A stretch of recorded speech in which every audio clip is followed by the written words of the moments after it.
We created the Forefront Fellowship because we want to support courageous new leaders as they take on the urgent challenges facing our city.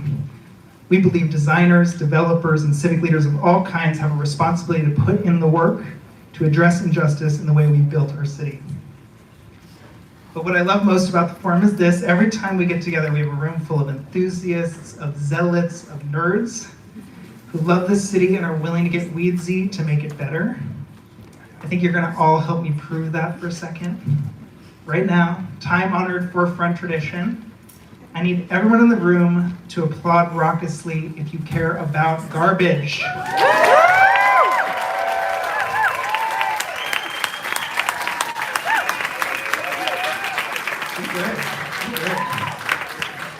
I think you can do better. I need everyone in the room to applaud raucously if you love recycling.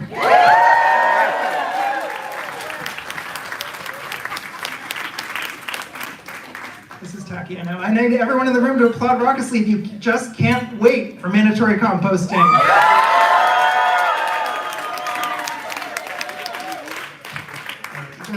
This is great. Now that you all know you're in good company, one of the things we like to do is have everyone turn to their neighbor, someone you've never met before, introduce yourself. We'll give you 30 seconds. Hey. Hi,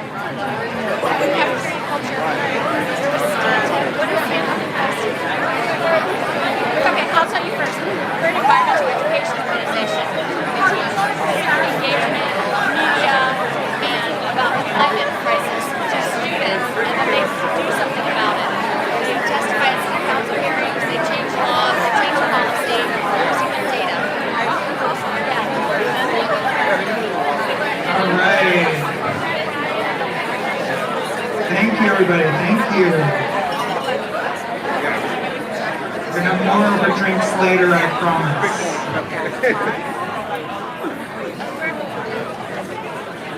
I like this room. This is a good room.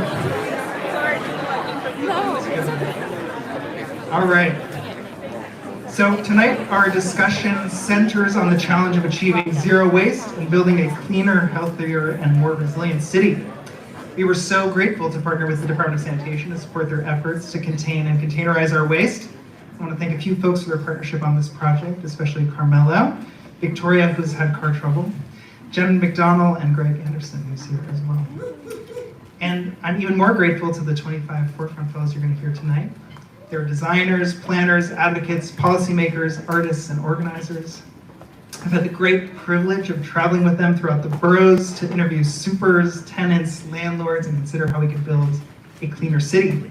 And then we let them loose to spend the year developing new directions for waste policy. So they're going to present those ideas tonight, and they want your feedback. So I hope you will please stick around to share your thoughts over a final drink. I think this room knows what an important challenge we have ahead of us. Waste is a critical challenge, not just to our collective quality of life, but to the planet we all love, and there's so much more we can do. So before I welcome up our fellows, I have the great distinction of welcoming our first keynote speaker, Greg Anderson. Greg is Deputy Commissioner for Policy and Strategic Initiatives with the Department of Sanitation. He spent nearly his entire career in public service, including almost a decade with the Department of Sanitation. Previously, he served as the department's Chief of Staff, where he led strategic planning, community affairs, and supported the development of One NYC. Welcome, Greg.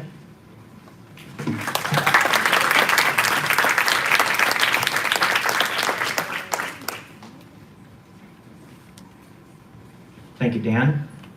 I'm glad to see we were both on the same page with the shirts. I also want to thank the whole Urban Design Forum board and staff, especially Catherine and Kat, who have so much to be proud of for this event tonight. So many people here, so many people excited about trash, excited about recycling, excited about organics. I also want to thank the 25 fellows that participated this year, some of whom I've had a chance to work with in the past, many of whom I hope to work with in the future as well.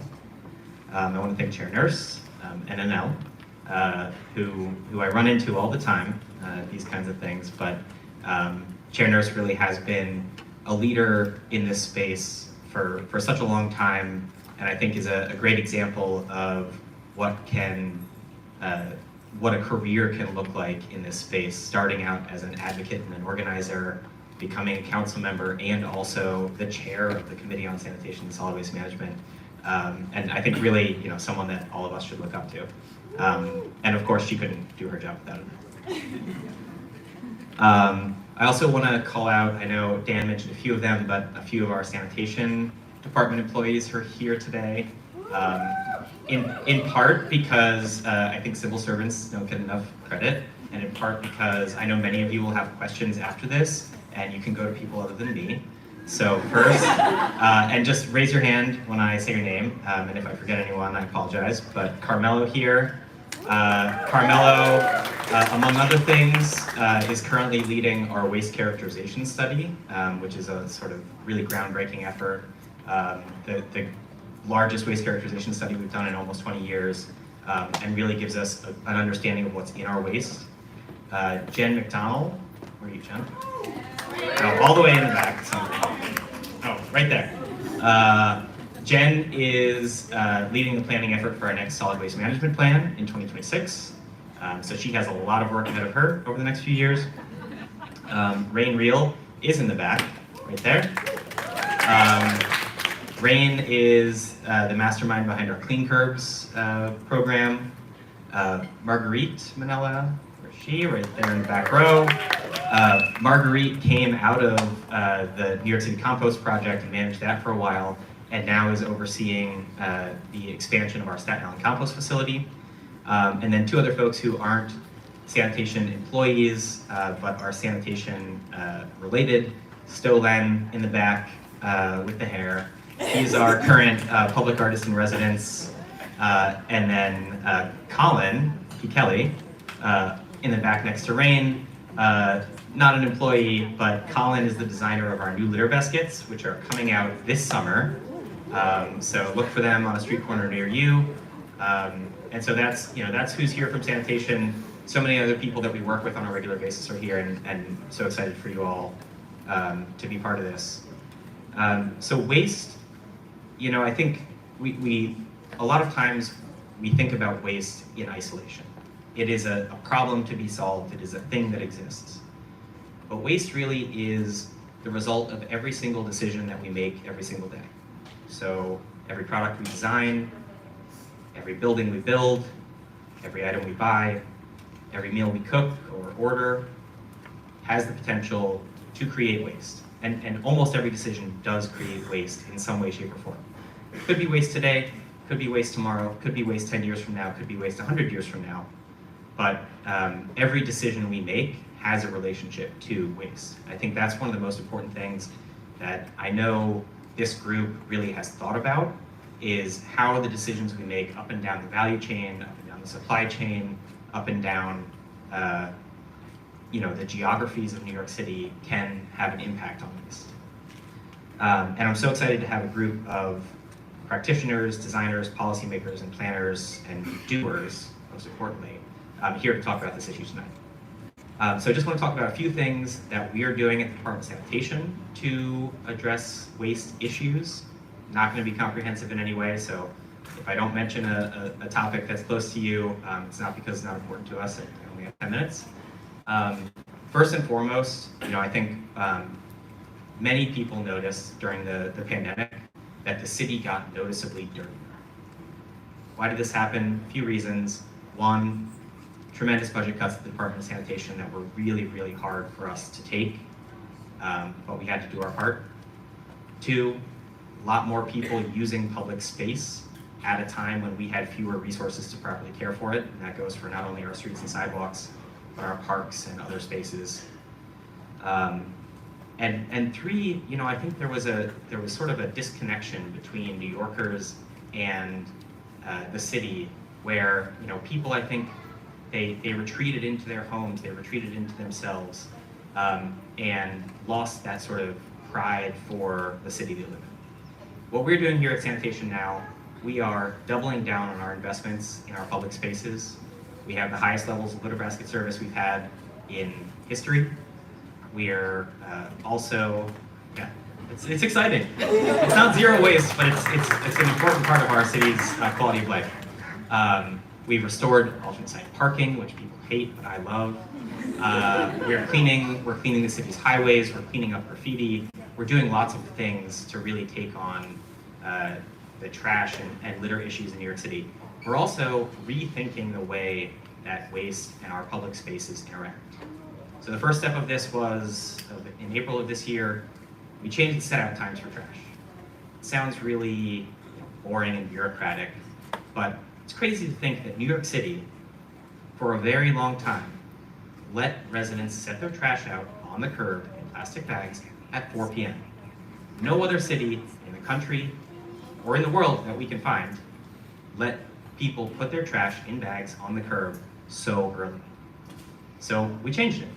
Today, no business or resident can put their trash out on the curb in bags before 8 o'clock at night.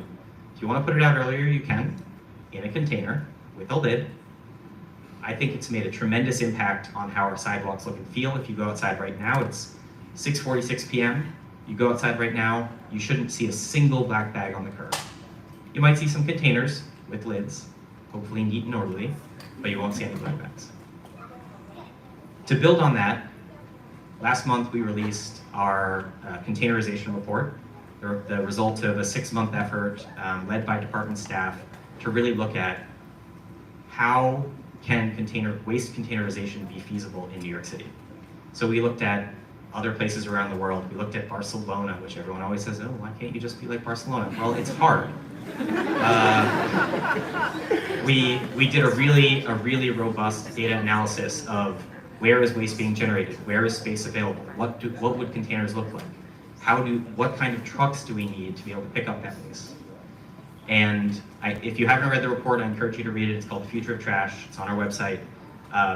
And that has laid the groundwork for the work that's going to happen going forward, where we're, I think, really going to quickly move to containerize our waste as much as possible and really limit the amount of impact that our trash has on our public spaces. Just 2 other things that I want to highlight because I only have 2 minutes left. One, and I really need to thank Chair Nurse for her collaboration on this one, is organics. We have now, for the first time ever, and I've been with Department of Sanitation now for over 9 years, coming up on 10 years, been working on citywide organics for that entire time. We have, for the first time ever, a pathway, fully funded pathway towards citywide organics. And the bill that the council passed just last week, or 2 weeks ago, last week, actually makes that program mandatory. So we are moving in that direction. We are doing it really aggressively. I think we look forward to the partnership of many people in this room to make that successful. And we really hope that New Yorkers will come to the table and do their part in that program. And then the last piece that I want to mention is commercial waste zones. So we at Sanitation are responsible for about half of the trash. There's a network of private waste carters that's responsible for all the trash from restaurants, bodegas, pharmacies, office buildings, hotels, and every other type of commercial establishment. For a very long time, this market was entirely unregulated. In the 90s, the Business Integrity Commission and their predecessor was created to root out the influence of the mob in that industry. But other than that, sort of has been the Wild West for a very long time. We are now today, I hope, about a year away from implementing the first commercial waste zone, comprehensive reform of the commercial waste industry, to really focus on safety, customer service, quality of life, and zero waste, to bring these private carters up to the standards of the Department of Sanitation and really transform the way that businesses have their waste collected. So that's something that it's been a long time coming. We've been working on it since 2015-ish, have been implementing the local law now for 4 years, and hopefully we'll have some really great results in the coming years. So again, I want to thank Dan and his whole organization for putting this together, and really looking forward to seeing what the fellows have done.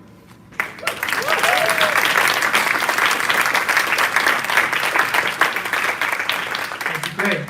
Next, it's my pleasure to welcome up the Forefront Fellows to present their work. First, we're going to hear from Astrid Mayak and Peter Van Pula to present their findings from our Department of Sanitation partnership, and then we're going to move right into rapid-fire presentations of the team's independent projects.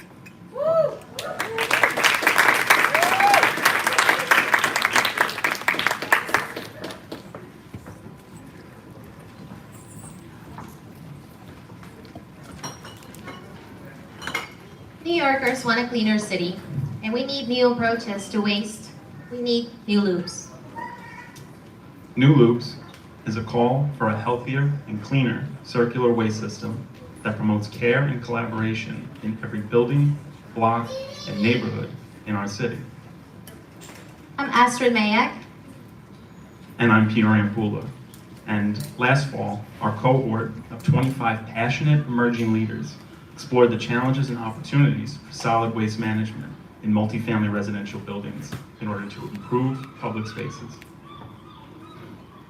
To understand New York City's complex waste system, we interviewed 45 stakeholders, including building managers, supers, porters, city officials, and environmental justice advocates. We conducted in-depth site visits at 10 buildings and neighborhoods across the Bronx, Brooklyn, Manhattan, and Queens, and saw new loops in action at Earth Matter, Sure We Can, Big Reuse, and Pitkin Avenue Bid. And we learned that waste is a design issue, and waste volume is a key challenge. Based on our analysis, we found that waste outcomes are directly shaped by building density.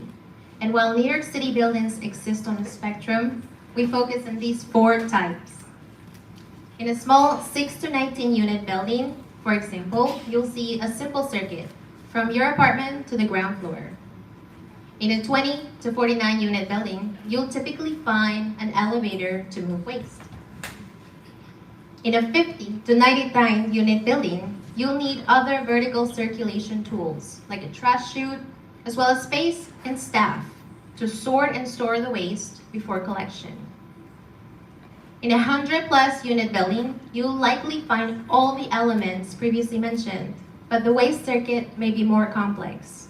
However, they might have more space, which can lead to opportunities for creative solutions, like a rooftop garden. Waste is also an equity issue, and every neighborhood deserves cleaner sidewalks, opportunities for waste diversion, and a healthier community. We developed a simple tool that helps identify a neighborhood's existing waste assets, including public infrastructure. Where are there opportunities for waste diversion? Community programming. How much influence do neighborhood organizations have? Land use and density. How is the neighborhood zoned? And streets. How difficult are they to navigate? We think planners, city officials, and local leaders can use this tool to improve neighborhood waste services, building on what already exists. Waste is also a labor issue, so we made it a point to craft our recommendations around the people that make the system work. And to this end, a zero-waste New York City must cultivate care, empower local community action, and function as a circular system. Here are a few of our recommendations of how we can get here. DSNY should develop detailed building design guidelines for on-site composting. This will complement citywide mandatory curbside composting programming. It'll empower residents to lead local solutions. DSNY should also expand community partnerships between building staff and local waste-focused organizations. This will support local and circular jobs and infrastructure. And DSNY should make a waste equity map that allows for transparency in the services and infrastructure investments that communities have received over time. These recommendations and more you'll find in our report. Keep an eye out for its upcoming release. And yeah, no, that's worthy. Thank you. Appreciate it.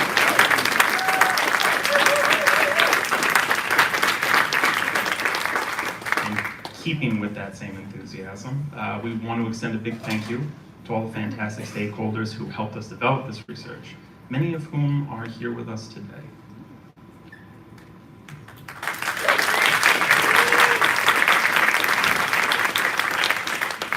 And now, we're going to share a few more ideas on how to get our city towards new loops.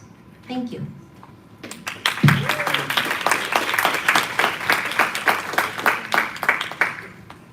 Team Commercial Organics, please come.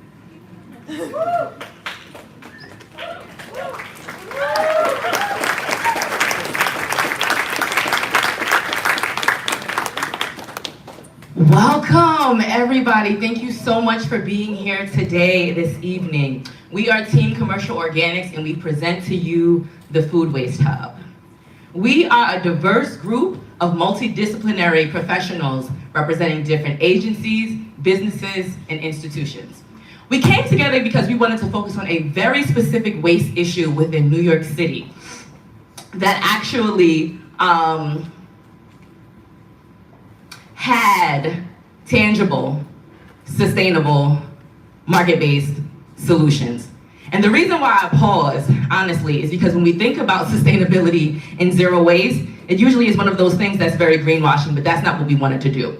So what we did was we actually focused on the private sector, and specifically what we focused on was restaurant organic waste, especially because New York City is known internationally for being a city that has a very robust culinary culture.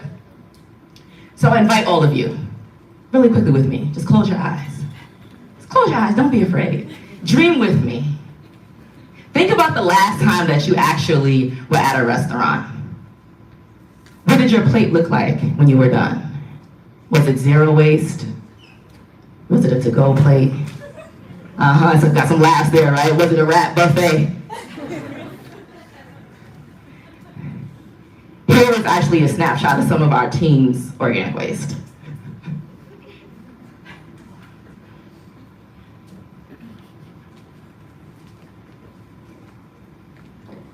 And that's just 34% of food waste that is generated in restaurants.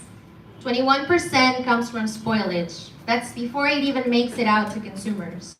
And 45% comes from food preparation. The opportunity to reduce food waste here is huge. 85% of unused food in American restaurants is thrown away to landfill. Only 14% is reused or recycled, meaning composted or used for animal feed, including industrial uses or other upcycling. And only 1.4% was donated for consumption. The total value of wasted food in American restaurants is between $27 to $40 billion a year. To put that in context, that's enough money for every household in New York City to eat out for every meal of every day for an entire year. We knew we wanted to help design an intervention to address the scale of restaurant waste. But first, we needed to better understand the restaurant's perspective.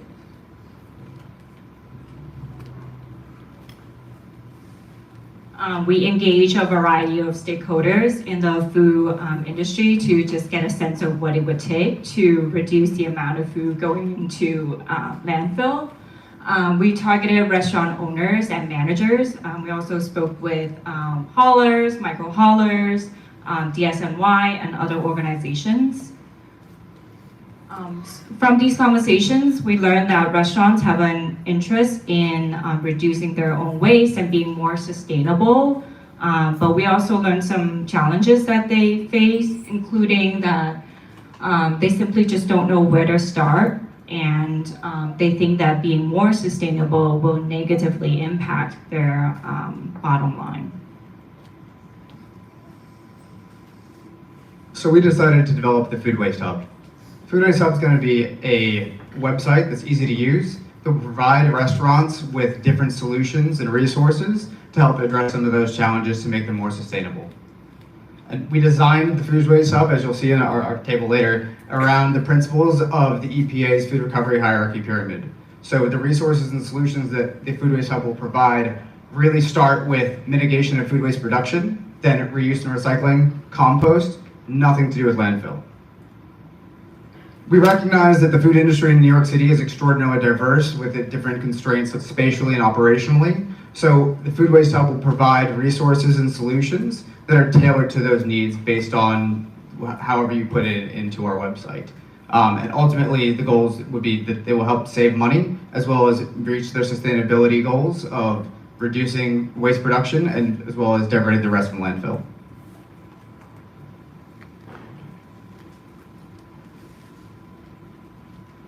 So what's our vision? We envision a world, a future, where restaurants and businesses can utilize the Food Waste Hub as a means to figure out their issues around waste. But within that future, obviously, we're thinking about websites, we're also envisioning mobile. But currently, as it stands, we have a prototype, a high fidelity prototype. This is what the landing page looks like.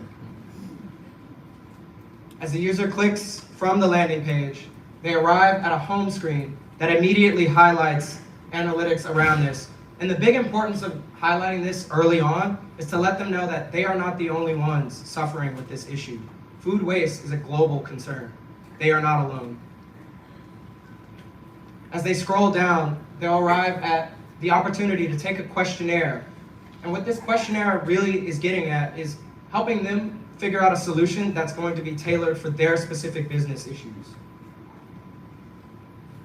Within that questionnaire, we've used complex conditional logic algorithms, but simplified it through simplified verbiage so that while the questions are easy, the logic of finding the information is very complex, taking that off of the user. And so this website produces customized solutions to restaurants depending on their operational needs and the challenges. So for example, if a restaurant in the survey tells us that their food waste is mostly made of food scraps and they're interested in composting, they would get a set of solutions like the one you see here on the left. But if they say that most of their food waste is in edible food meals that usually go to waste, and they need to deal with that, but they don't have funding or they don't want to spend any more money dealing with food waste, they would get solutions like the ones you see on the right, which is like City Harvest and Too Good To Go. So the set of solutions is directly tailored to the problems that they're facing, preventing them from spending hours like finding these solutions, getting lost, and that's time and resources that restaurants don't usually have. So just to wrap things up, I have 3 requests for you today. One, we would love for you to use our prototype at our table at the back. So please come use it, give us feedback. We would love to hear from you. 2, please go on to the foodwastehub.com. You can do that right now. And put in your email address so when this website goes live, and here's the QR code. When it does go live, you'll get a notification. And then lastly, when it does go live, please let everyone know who works in the restaurant industry that you know about this tool, because our goal really is to get this tool in the hands of every restaurant in New York City to increase awareness about this issue and to move the needle on food waste. Thank you so much.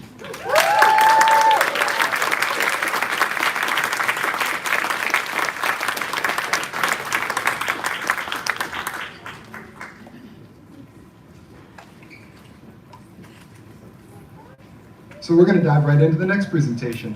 Hi, my name is Gil. This is Katie, Eugen, and Brittany, and we're here to tell you how to unwaste space to reduce waste. New York City is full of opportunities. Land is one of the things we don't really think about when we think about waste, but it is wasted in this city where land is commodified all the time. This vacant lot, this piece of L space under the elevated, which is now the big reuse composting site at Queensbridge. This is in another NYCHA property where it's just trashed and forgotten. Vacant office space in buildings is ubiquitous throughout the city. And whole storefronts at the street level. Even DOT plazas that have been activated still have lots of room for more activation. This vacant lot is the same lot we see in this image after it's been activated by and created a community garden called Smiling Hawk's Head Ranch, which partnered with the Mechanical Gardens Bike Co-op to offer free bike repair programming for the community. As you can imagine, this type of programming doesn't draw a lot of income. So organizations that offer these programs to the community require and rely on community-controlled space.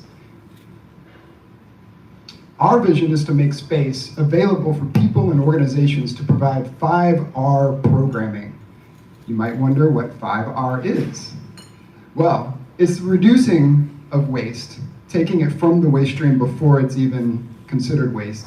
It's reusing materials, like a clothing swap. It's recycling things. And it's repairing durable items so that they can remain in our homes and our communities for longer, and we don't have to consume as much. And it's reclaiming harmful substances that do not need to go to the landfill.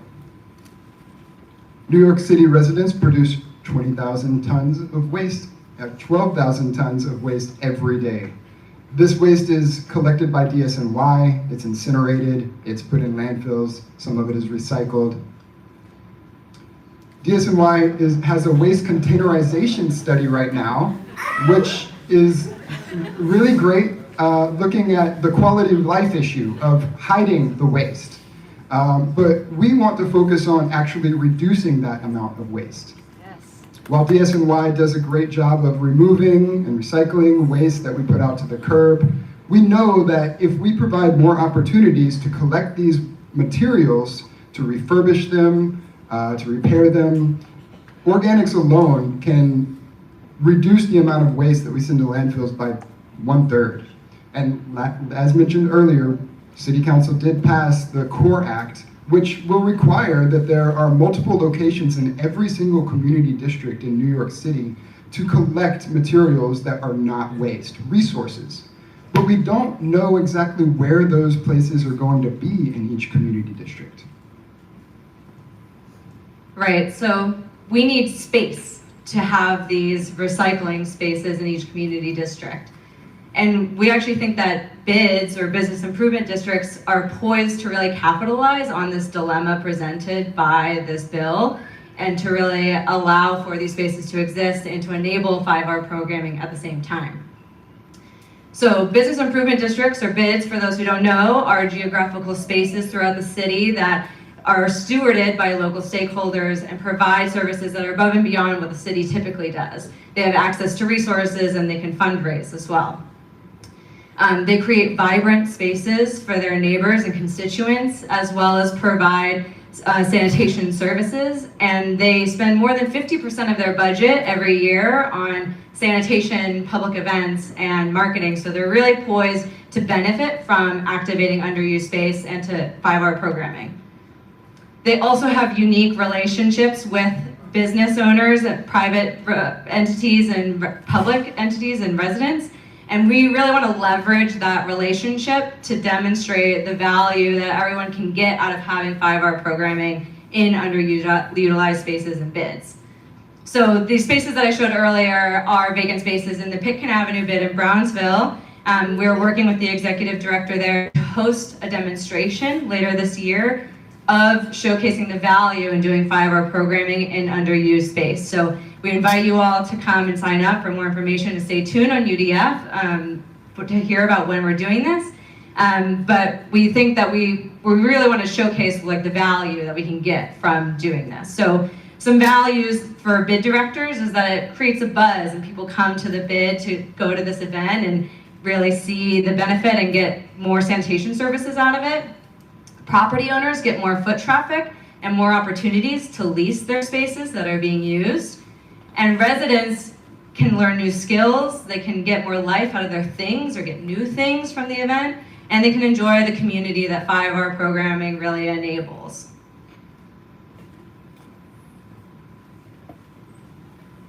Okay, so we are doing the demonstration at Pick and Bid.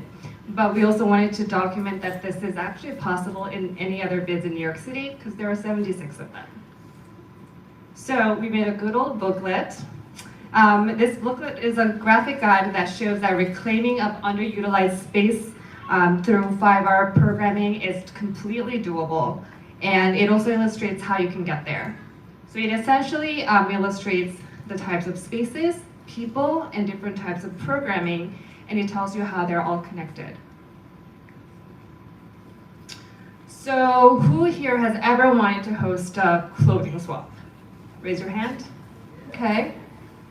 Or you ever had a furniture that had a little thing to fix, but you ended up throwing it out because you couldn't fix it? Awesome. Well, I'm saying awesome because you are the type of people we're trying to talk to. So we understand completely that hosting a 5R event feels really overwhelming, to be honest, and it's not intuitive. So our booklet actually opens up to a poster on the backside, which has information and links to resources that can help you to host a 5R event. And us being specific to bids, we are uploading to this link resources such as templates for samplees and insurance guides so that anyone can really access this information without any barrier. Here's a close-up of the poster. And we really want this poster to be a comprehensive tool for anyone to just come to and host these events without feeling like there is a barrier between them and the events. So we really hope that you can stop by our booth tonight and share your thoughts and share your expertise to make this really happen. Thank you. Oh, sorry, there was one more section to our presentation. So, let's get down to business. So this is really important because this is where you guys all come in. Everyone here who's in a bid or has connection to a bid, I challenge you guys to take us up on this opportunity, especially with the passing of the Core Act, to start to use it to activate space, and specifically to find unused spaces in your area that could be a good place to host an event or a permanent spot for these 5R programs. And for everyone else, anyone who raised their hand, I challenge you to look at our guide and find ways that you can find connections to a bid and how you can really just make this happen. So, here's our contact info if you guys want to ever get in touch with us. We had a great time coming up with this idea, and we are excited to really continue this conversation and continue an event with Pitkin Avenue Bid. And we also want to thank all of our stakeholders who spent literally hours with us talking about this project and giving us their expertise. It's been hugely valuable. Thank you.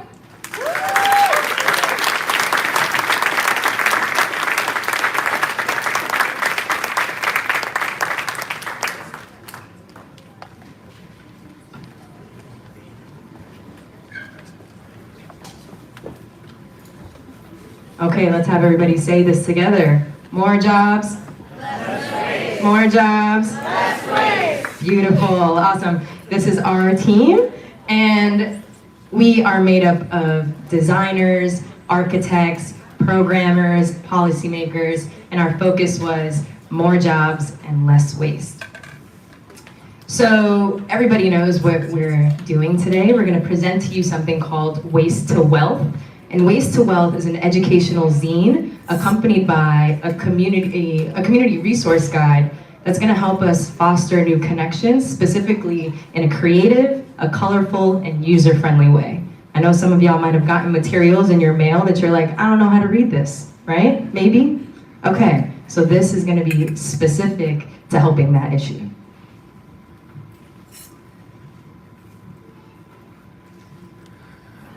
New York City must transition from a take, make, waste model to one that uses waste as an opportunity.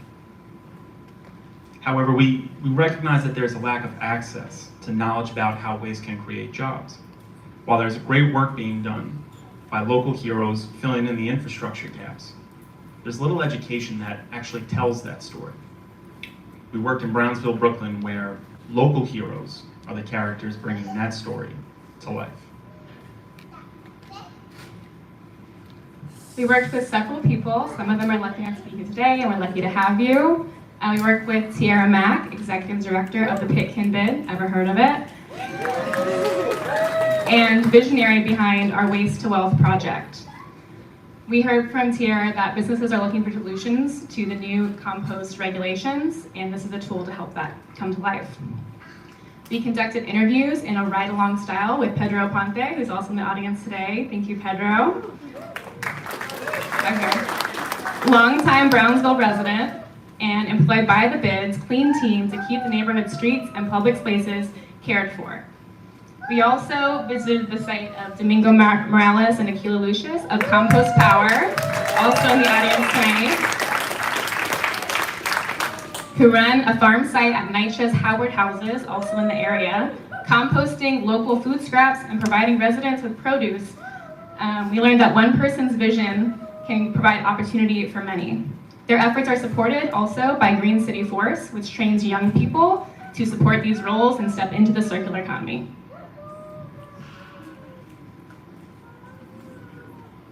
So here's what we did.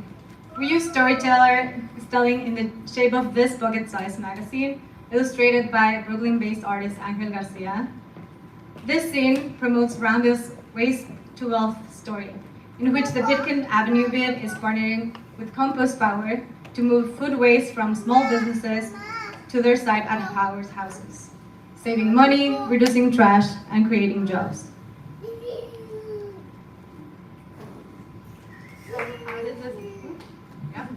So how does this work? Pedro and the clean team will pick up food scraps from businesses on Pitkin Avenue. Once the food scraps are picked and moved to the Howard Houses site, Domingo and Aquila at Compost Power turn these food scraps into compost, aka black gold. This black gold from the compost sites help food grow in other local Brownsville areas too. This is why we think of it as a circle. This is not the only site that contributes to the food waste loop. The Brownsville Collaborative Middle School is also a great part of closing this loop by teaching kids how to grow food through hydroponic system. The food is grown there, is consumed by the school cafeteria and shared with the community fridge that's right adjacent to the school.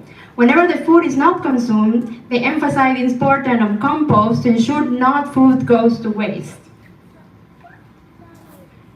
This project demonstrates a hyperlocal model to transform waste into wealth and celebrates through art the vision by the Pitkin Avenue and Brownsville that I can follow by other bits in New York City. This scene unfolds into a community map that highlights the people and the places that can make this vision a reality, where local business can reimagine their way needs and create a story, where each job is a key to the cycle.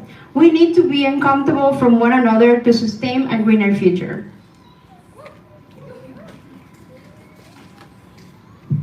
And that is why, in addition to our zine, we created a community resource guide to really think about how folks can plug into their own waste to wealth story. How can you get involved in your own community? Who are the local heroes and how can you access them? What are organizations you can support or look to for potential job opportunities? We've highlighted organizations across the city doing the work with the hope that folks can find inspiration and create connections. So where do you fit into this? Along with our community resource guide, we shine a light on what circular opportunity can look like, not only in Brownsville, but across the 5 boroughs. We can only advance a circular economy if we know what it is, why it's important, and where the opportunities lie. We encourage New Yorkers of all ages and backgrounds to access these resources and find out where you might play a role. And make sure to follow our partners. We could not have developed this project without their expertise and generosity. Please check out their social media to learn more and get involved. Together, we can forge a new loop with new jobs. Thank you.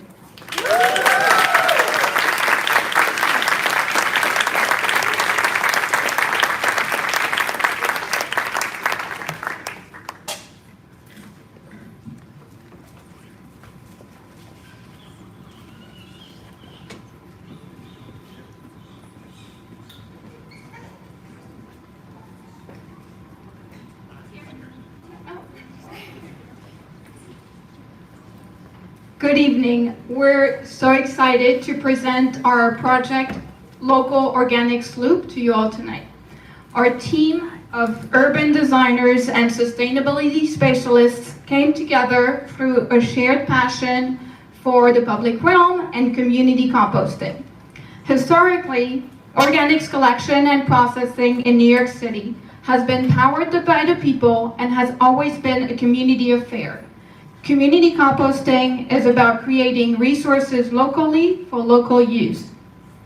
The city's current focus is on rolling out curbside organics and installing smart bins.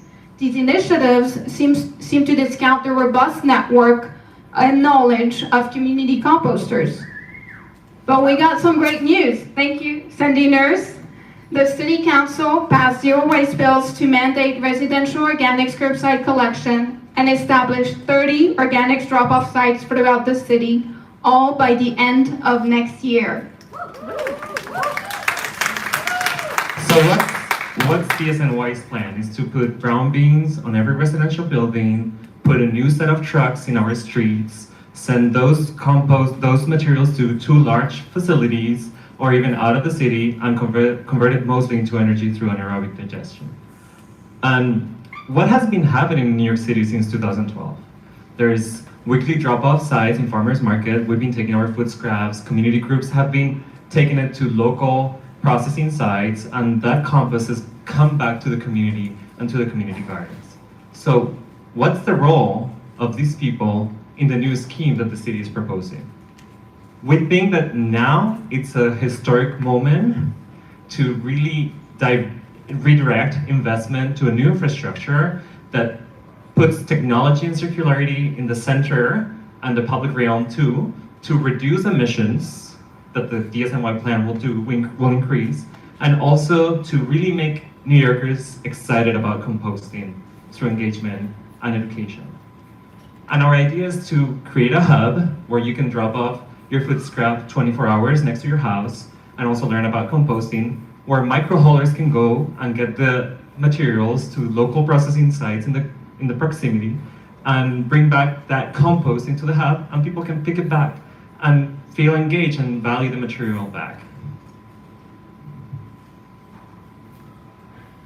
So let's zoom into a neighborhood to understand how the local organics loop would work. So we're envisioning a local scale infrastructure called the hub that would be connecting into the existing composting network, like local composting sites and community gardens. And it would also be bringing public realm benefits. This diagram is showing potential locations for these hubs in the yellow dots, but really the locations and the number of hubs would be determined by the needs of your particular neighborhood.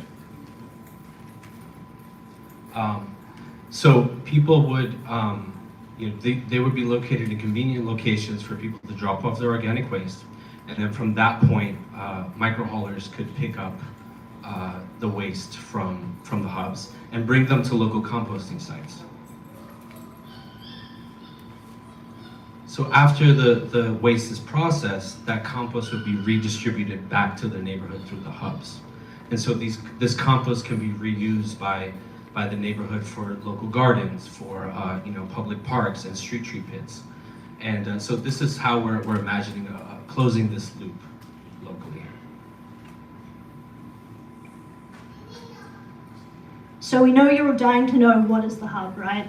Is it just another smart bin? Is it glorified containerization? Well, it's not quite any of those. Based on our conversation with many of you in the room, here's how we think it can work.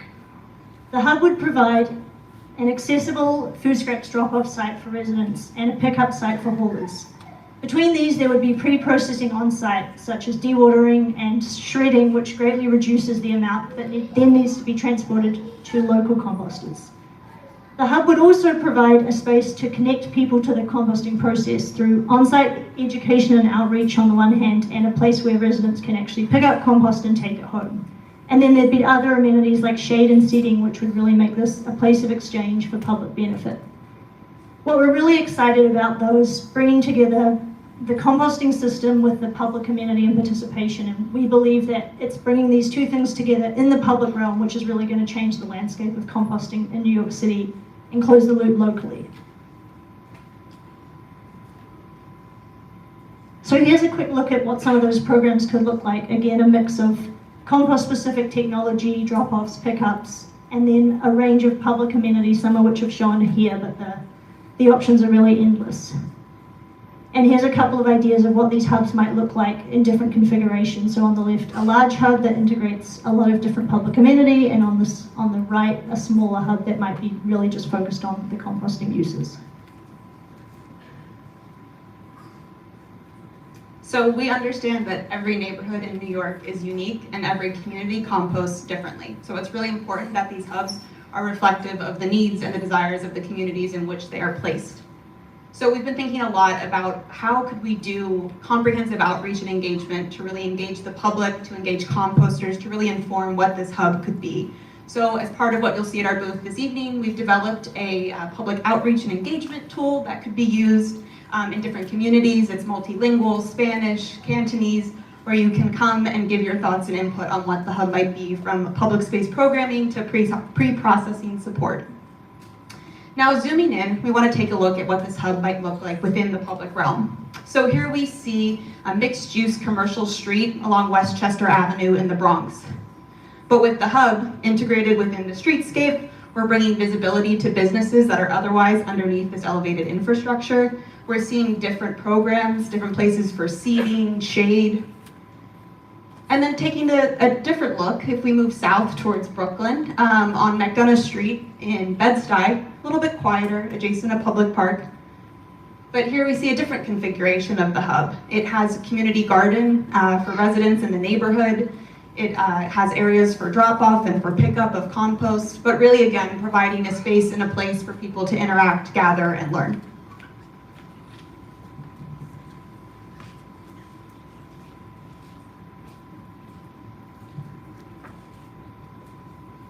So our vision. Imagine it. You can close your eyes if you want, but you don't have to. DSNY connects with local composters to empower and educate residents within the public realm. These local composters then become embedded in the Curbside Organics program, working together to receive, haul, and process organics. New York City parks serve as compost processing sites as well, and can use this finished compost as a soil amendment, saving costs and keeping materials locally. Fewer trucks are on the streets, residents are engaged in the composting process in public space. So we know the timeline is tight. These new zero waste bills set an incredible path forward for community scale coordination, and now we need to collaborate. DSNY and DOT are already working together on this Clean Curbs pilot we heard about earlier. What if y'all also worked with parks to engage local residents and composters to create an RFP for a pilot hub to support curbside compost? Let's help also increase funding for our local composting and work together to close the local organics loop.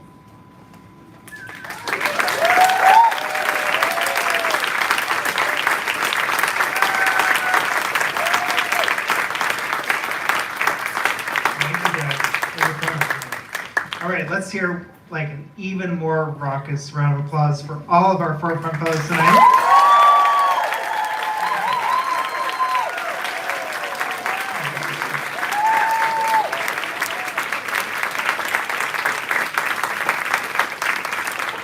We have a true treat for you all. I'm going to welcome up Councilmember Sandy Nurse for a few concluding remarks. Sandy joins the council as a community organizer, the founder of BK Rock, the co-founder of Mayday Space, and a carpenter. She represents District 37, Bushwick, Ocean Hill, Cypress Hills, and East New York, and we are very lucky to have her as the chair of the Committee on Sanitation and Solid Waste. Just last week, as you heard, she passed the Zero Waste Act to ensure the city diverts organic waste from landfills, creates a citywide curbside organics program, establishes community recycling centers in every borough, and maintains a minimum number of organic waste drop-offs and community composting facilities across the 5 boroughs. Welcome, Councilmember.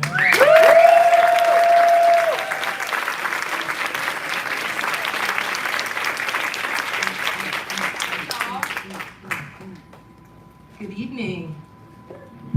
How we doing? We're okay? Yeah, what's up, waste nerds? Well, we are a weird bunch. I'm sorry to tell y'all. People who are not in our choir think we are really culty. And you know, I'm gonna give it to them. We are a little bit. But that's because we're just so passionate and we're so excited and we really, I think, are really committed to solutions. We love this place. We love living. We want to live with others and we want to do it well. And in a city of millions and millions of people, that's a big, hard challenge. So first and foremost, I just want to thank you for having me. Thanks for inviting me and thinking of me to come and allowing me to hear and learn from all of you. I feel very, very humbled to be in front of this room full of so much talent and power and skills and experience. Thank you, Deputy Commissioner Greg Anderson, who I've known for a little bit and have been around, and just thank you for your partnership and collaboration. Thank you to Anel from my team who's also here, who's like our side, you know, we're like sidekicks on bills. But I'm really just, I don't know, my mind is just like going off because I'm listening to all your presentations and it's really exciting. I had some notes, but I'm like, oh, there's so much stuff. So I have the pleasure and privilege of being the chair of the Council Sanitation Committee. And as many people have mentioned, I'm coming off this mixed week where it was really exciting because we were getting ready to pass the Zero Waste Act, which we have been wanting to pass for so long. Some of these are old bills.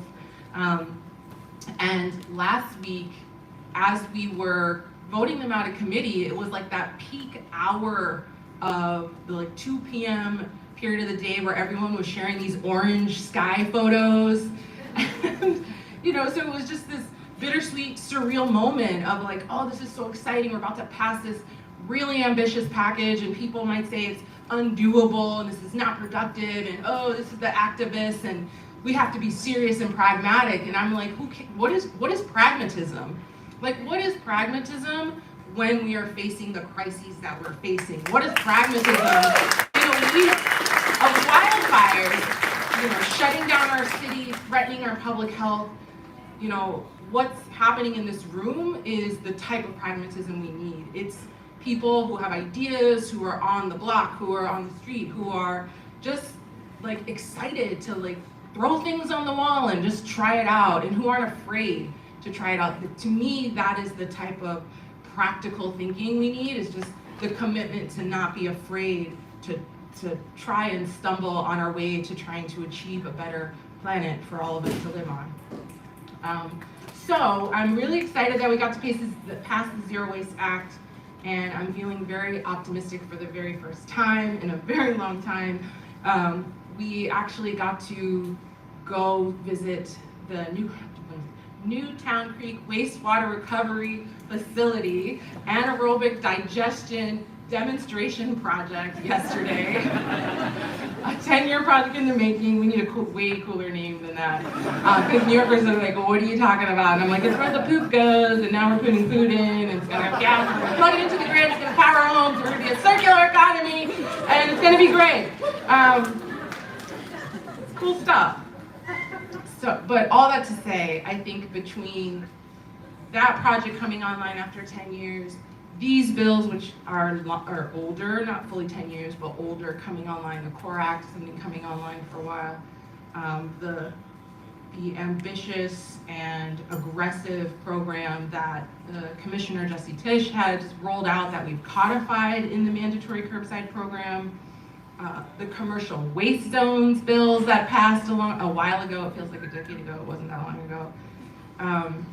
It feels like we're at this really good moment in the city.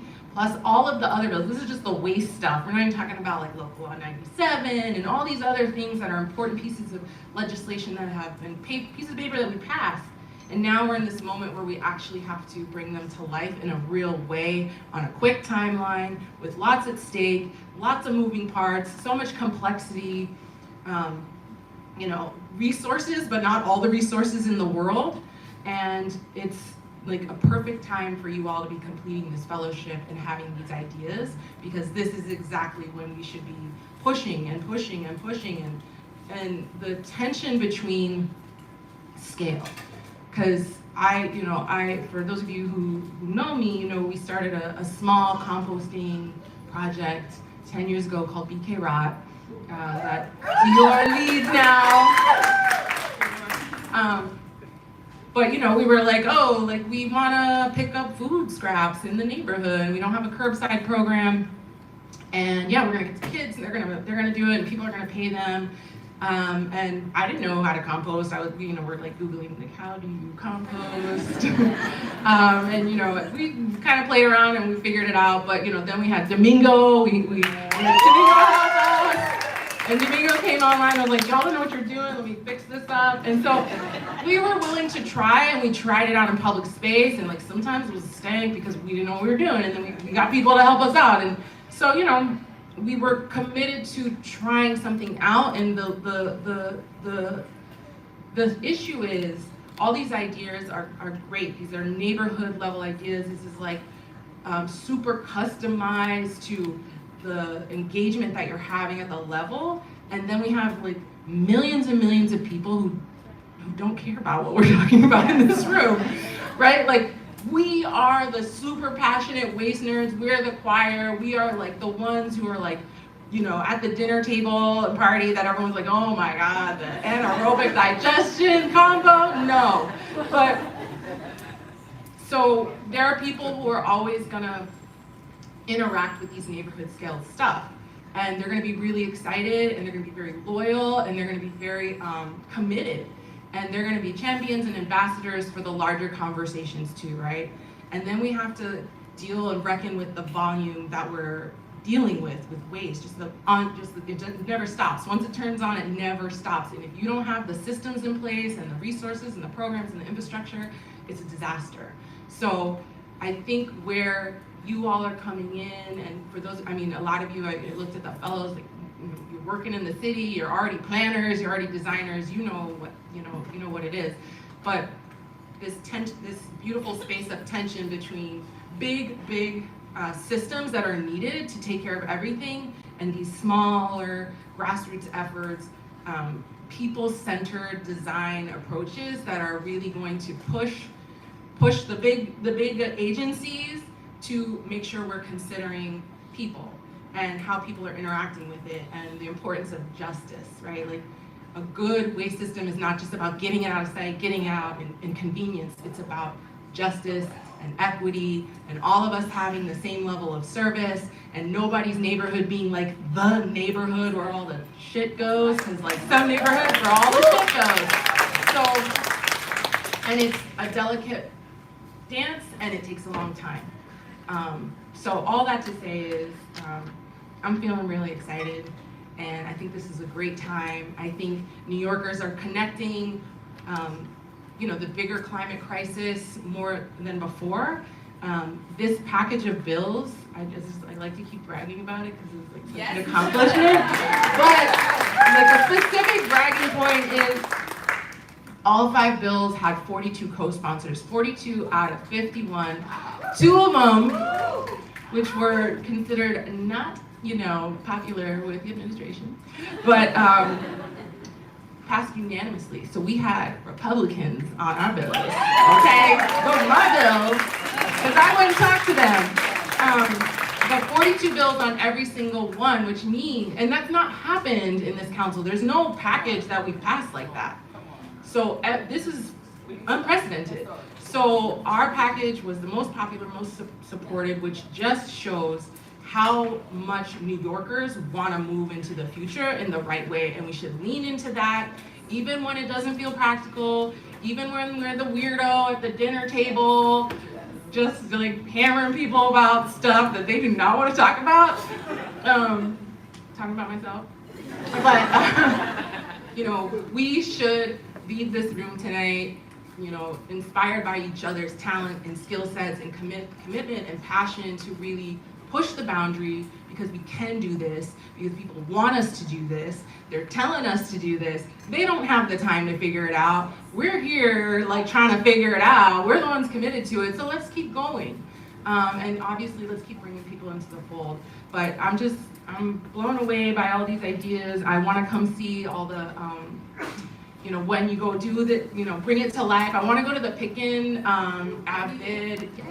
Howard Farm is like a special place in my heart. I actually built Howard Farm. They're like, wrap up. Okay. Howard Farm, we built out with Green City 4, so it's a special place in my heart, and I'd love to go visit it. But congratulations to all of you. You did a fantastic job. Thanks for inviting me, and let's just keep doing the thing.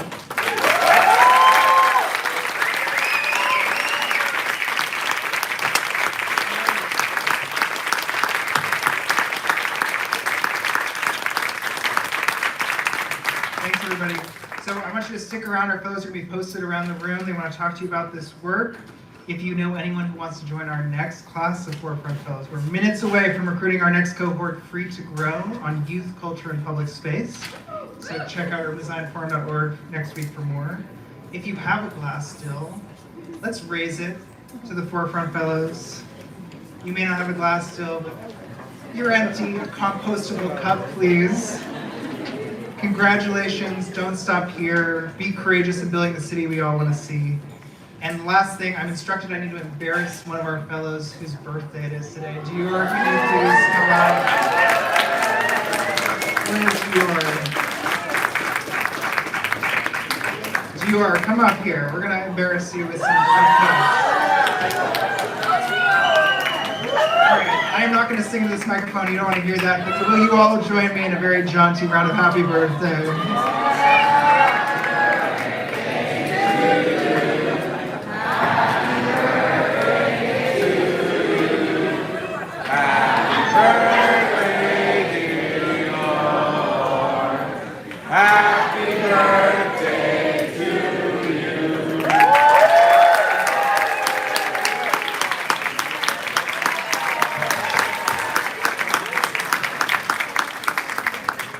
Happy birthday. All right, folks, thank you very much. There's also a beautiful concert at the Clemente Center at 8 p.m., River to River. It's free, so go have a drink and then go hear some live music in the neighborhood. Thanks, everybody.